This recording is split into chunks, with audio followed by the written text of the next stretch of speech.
aega mõõta? Aega saab mõõta kellaga, sekunditega, minutitega ja töö tegemistega, et kui sa nagu magad, et siis läheb aeg nagu rutemini. Aega saab mõõta tundidega. Kui ei ole telefone? Ega kella. Ega kella, ega mitte midagi ei ole. Keegi ei teaks, mis kella. Kas sellest tuleks, kas sa arvad, et elu läheks rahulikumaks või läheks keerulisemaks, kui kellasid ei ole? Keerulisemaks. Miks ta keerulisemaks siis läheb? Siis ei tea, mis on kell. Teeme niimoodi, et igaüks valib ühe pildi ja siis sa hakkad ette kujutama, et mis hääli sa siin võid kuulda. Selline pilt, kuula, mis tema kuuleb siin. Siin võib kuulda näiteks tuult. Tuult võib kuulda. Või näiteks, kui seal on mingi inimene, siis lumes ahisemist. Jaa. Inimeste häält ja siis siin laua peal näiteks nad laulavad ja kui nad tantsivad, siis nende kiimavad. Jaa, et kas see on nüüd vaikne pilt või lärmakas? Lärmakas. See on lärmakas. Mis hääli sa seal võid kuulda? Auto prumisemist. Auto prumisemist. Ja auto sõitmist. Jaa. Auto hääl. Kas see on vaikne või lärmakas pilt? Lärmakas. Kas keegi oskab öelda, kas sa kuuled veel siin mingeid hääli lisaks sellele veevulinale ja tuulesahinale ja... Kui siin on mingi loom, siis ju, et ta lehti liigutab. Jaa. Ma kuulen tuul. Tuul võiks puhuda ja...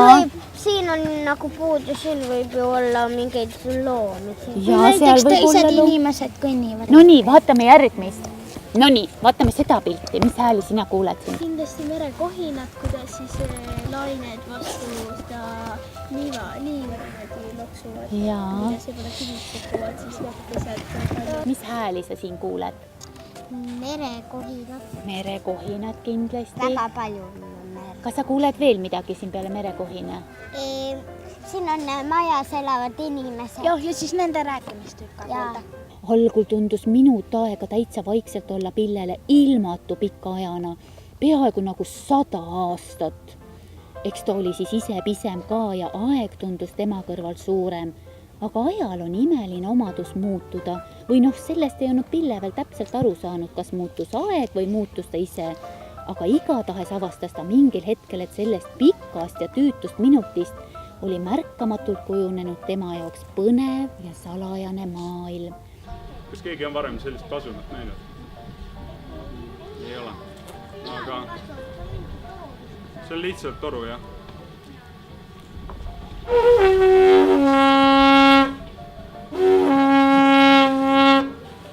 Kas sa nüüd usud, et see on pasun?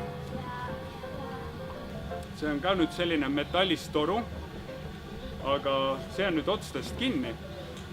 Ma panen siia vähekene vett sisse. Kui mõni inimene on liiga raske ja ta tahab olla kergem, siis ma usun, et see nõuanne on nüüd suunatud rohkem täiskasvanutele. Ja mis siis saunas juhtuma hakkab, on see, et me muutume järjest soojemaks. Sees läheb mõnusalt soojaks, viskame leili, läheb veel soojemaks.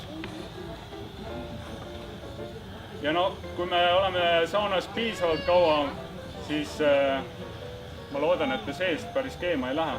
Aga Jaan siin läheb seest keema.